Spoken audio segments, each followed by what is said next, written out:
For the first time in years, Republicans and Democrats in Congress produced a bipartisan plan to address the border. But some Senate Republicans are now threatening to block that plan. As political reporter Dariel Fair reports, those Republicans are now pushing for stricter border measures. Republicans in the Senate are now sharing their outrage on the legislation. On Tuesday morning, they held a press conference where members of the GOP caucus confirmed plans to vote against the proposal. The good news is this bill is dead. At the last press conference we had here, I described it as, quote, a steaming pile of crap.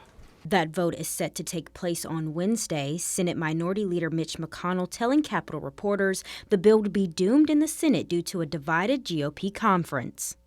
Republican leadership in the House doubling down on its claims that the proposal was dead on arrival in its chambers. During the press conference, Wisconsin Senator Ron Johnson stated Democrats were incapable of passing a successful immigration policy to address the migrant crisis. Democrats wanted funding for Ukraine. A lot of Republicans do as well. The challenge for Republicans in this process was that Democrats actually want an open border. Senate Majority Leader Chuck Schumer blasted Senate Republicans, arguing that after weeks of negotiations to develop the proposal, it included most of the demands the GOP requested as part of those discussions.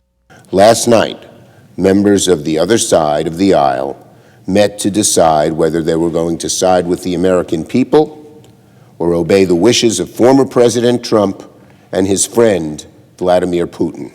After months of giving Republicans many of the things they asked for, Leader McConnell and the Republican conference are ready to kill the national security supplemental package, even with the border provisions they so fervently demanded.